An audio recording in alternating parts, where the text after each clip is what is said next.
तत् नमो आदेश श्री नाथ जी गुरु जी को आदेश आदेश आदेश। जय माता शमशान काली, जय बाबा काल भैरव, जय श्री राम, जय हनुमान। आप सभी लोगों का इस चैनल अघोर साधना विज्ञान में स्वागत है और आशा करता हूँ कि आप सब लोगों का जीवन मंगलमय तरीके से व्यतीत हो रहा होगा और आप सब लोग अपनी पूजा साधनाओं में लगे होंगे। तो आज का तंत्र टॉपिक था कौन सी साधनाएं करते हैं अघोरी।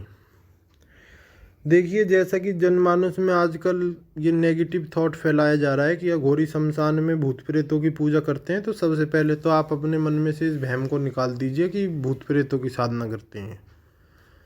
वो मैं अपनी पिछली वीडियो तांत्रिक और अघोरी में फ़र्क जानिए इसमें आपको स्पष्ट तौर पर बता चुका हूँ कि अघोरी किसकी पूजा करते हैं। तो अघोर पंथ में वैसे तो बहुत सारी गुप्त साधनाएं हैं जिनका बखान यहाँ यूट्यूब पर नहीं कर सकते, क्योंकि ये गुरु शिष्य परंपरा से चलने वाली चीज़ गुरु शिष्य परंपरा से ही चले तो अच्छी बात रहेगी। बाकी आपने सैकड़ों इंटरव्यू, लेख, इंटरनेट, गूगल, फेसबुक पे देखा होगा कि 3 साधनाओं का नाम आता है: शमशान साधना, शिव साधना और शव साधना। तो इनके बारे में थोड़ी सी डिटेल जानते हैं कि ये होती क्या है। जब एक साधक ओगढ़ अवस्था को बिल्कुल पार करने की चरम सीमा पर होता है अपनी, तो उसको करवाई जाती है शमशान साधना, जिसमें कि शमशान में जितनी भी योनियां हैं उन सब को अपने फेवर में करता है एक अघोरी।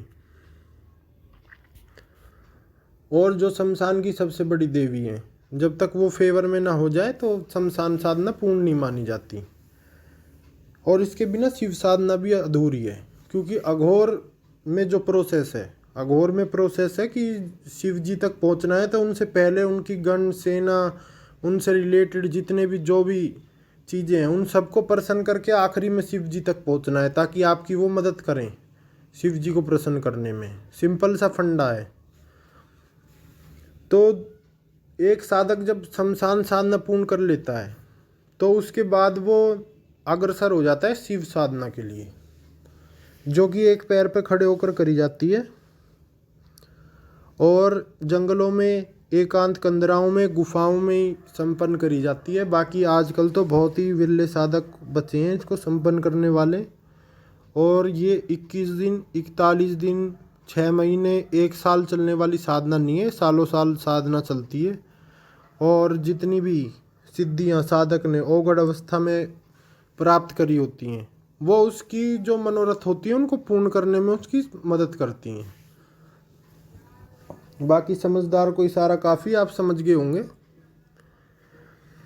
तो जिसने जीवन में शिव साधना करके शिव जी का साक्षात्कार कर लिया, तो उसे तो और ज़िंदगी में क्या चाहिए। वो तो इन छुटमुट साधनाओं में, टुच्ची मुच्ची साधनाएं हैं जो ये, और दिखावा करने में तो क्या अपना समय व्यतीत करेगा। वो तो इतना शून्य हो जाता है, उसे किसी से मतलब ही नहीं रहता। फिर बात आती है जो सबसे ज़्यादा प्रचलित है, सबसे ज़्यादा आडंबर, सबसे ज़्यादा भयानक, खौफनाक, जिसका नाम है, जिसके नाम पे आडंबर भी बहुत ज़्यादा होते हैं, शव साधना। शव साधना बहुत ही गुप्त साधना है और शव साधना में आपको एक स्पेशल जाति की शव चाहिए होता है। उसकी भी कंडीशन होती है कि वो किस परिस्थिति में उसकी मृत्यु हुई है, जब भी वो एक एलिजिबल होता है कि इस पे शव साधना संपन्न हो पाएगी। और एक स्पेशल जाति का शव भी होता है। फिर बात आती है एक स्पेशल पशु की बलि भी दी जाती है। और उसके बाद एक स्पेशल पशु की खाल का आसन होता है। अब ये बात आपको किसी ने नहीं बताई होगी। उसके बाद शव साधना संपन्न होती है। उसके बाद ये मुख्यतः तामसिकी होती है। उसके बाद एक शव में 10 से 15 मिनट के लिए प्राण फूंक देते हैं अघोरी। अघोरियों के पास इतनी क्षमता होती है कि वो शव में भी 10 से 15 मिनट के लिए प्राण फूंक सकते हैं। और बाकी आजकल इसको करने वाले साधक बहुत ही कम बचे हैं। 5 लाख 10 लाख में एक आडंबर करने वाले ज़्यादा हैं। और आज तक कोई ऐसा ग्रंथ, किताब, लेख या फिर किताब नहीं बनी जो अघोर पंथ के पूर्ण साधनाओं के बारे में और पूर्ण पद्धति के बारे में उल्लेख कर सके।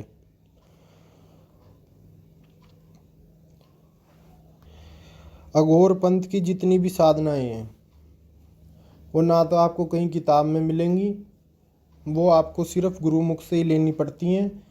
और ये साधनाएं ऐसे किसी को बांटी भी नहीं जाती। गुरु पहले पूर्ण परीक्षा लेते हैं कि ये चेला कितना समर्पित है, क्या इसमें छल द्वेष है। ज़्यादातर तो गुरुओं के पास लोग स्वार्थ लेकर ही आते हैं, गुरु जी हमारा ये काम कर दो, वो काम कर दो, उनको वो काम करके और वहीं की वहीं स्टॉप कर दिया जाता है। बाकी ये जो सब गुप्त साधनाएं हैं, इनको एक शुरुआत तौर से साधक को तैयार करना पड़ता है। वो गुरु जी के पास जब एक किसी गुरु के पास शिष्य आता है तो उसका सारा बायोडाटा गुरु के पास आ जाता है कि इसमें कितनी क्षमता रखता है। बाकी और भी बहुत सी गुप्त साधनाएं अघोर में गुप्त रूप से चलती हैं। अघोरियों के पास ऐसी विद्या भी होती है कि सुबह से शाम तक वो पैदल चलें, कुछ खाए पिए ना, तो उनको भूख और प्यास भी नहीं लगेगी, ना थकान होगी।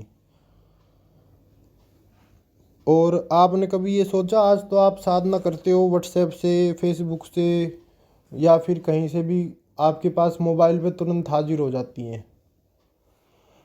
जब मोबाइल पेजर का भी चलन नहीं था तो आपने कभी सोचा कि गुरु और शिष्य कैसे आदान प्रदान करते होंगे साधनाओं का? जब पढ़ने लिखने का भी इतना टाइम नहीं था, ज़्यादा लोग पढ़े लिखे भी नहीं होते थे, तो शिष्य बैठा है तारापीठ में और गुरु बैठा है बनारस मणिकर्णिका घाट पे, तो कैसे साधनाओं का आदान प्रदान होता होगा? ये भी एक रहस्यमयी विद्या थी जो आज के टाइम में आज के साधकों के बस की नहीं है इसे करना, और ये भी बिल्कुल लुप्त होने की कगार पे है। बहुत कम ही साधक इसके बारे में जानते हैं। जिन्होंने गुरु पीरों की भक्ति करी होगी उन्हें तो इसके बारे में ज़रूर पता होगा और उन्होंने इस चीज़ का अनुभव भी लिया होगा। बाकी और भी साधनाएं अघोर पंथ में प्रचलित हैं। मुंड साधना, और वो मुंड कभी भी किसी को दिखाया नहीं जाता, जैसे कि ये गले में टांग के आडंबर करके फ़ोटो खिंचवाते हैं, भस्म लगा के फ़ोटो खिंचवाते हैं, ये सब गुप्त रूप से चलता है। खप्पर साधना, मुंड साधना, पंचमुंडी आसन, जिसमें 5 मुंडों का यूज होता है जो कि अलग अलग पशुओं के होते हैं और मनुष्य के भी होते हैं। सप्तमुंडी आसन, नवमुंडी आसन, ये सब बहुत ही गुप्त रूप से होने वाली साधनाएं हैं जो गुरु भक्ति केवल संपन्न कर सकते हैं। जिनके मन में छल, द्वेष, चालाकीपन या स्वार्थ होगा वो कभी इन साधनाओं तक नहीं पहुंच पाते। बाकी आप लोगों को अघोर से नहीं जुड़ना तो मत जुड़िए, पर अघोर के बारे में जो भ्रांतियाँ फैली हुई हैं इनको अपने माइंड में से निकाल दीजिए। इस चैनल का मेन उद्देश्य यही है, अघोर से जुड़ी हुई भ्रांतियों का खंडन करना और सच्चाई से आप लोगों को रूबरू करवाना। बाकी जो साधनाएं होती हैं वो तो उधर्व गति होती हैं। मानव को ईश्वर के नज़दीक ले जाने वाली चीज़ को ही साधना कहा गया है। बाकी उच्च कोटि की साधनाएं करिए। मैं फिर आपसे यही पुनः निवेदन करूँगा कि ये जो सब नेगेटिव शक्तियाँ हैं, दिवालन साधना, भूत प्रेत साधना, कच्चा कलवा साधना, चुड़ैल, डायन, डाकनी, साकनी, हाकनी, ये जितनी भी ये साधनाएं हैं इन सब से दूर रहिए। और एक गृहस्थ आदमी को उच्च कोटि की शक्तियों की साधना करनी चाहिए, जिससे उनके जीवन में एक सुरक्षा चक्र भी बने और अध्यात्म में उनकी गति भी हो, और उन्हें जो अर्थ का मोक्ष कमाना है उसमें भी उनकी सहायता हो सके।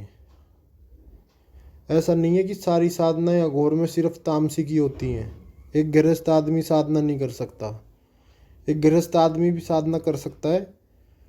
सारी साधनाएं तामसिक नहीं होती, इसमें सात्विक साधनाएं भी होती हैं। तो आपके लिए आज ये छोटी सी जानकारी थी। आदेश आदेश आदेश।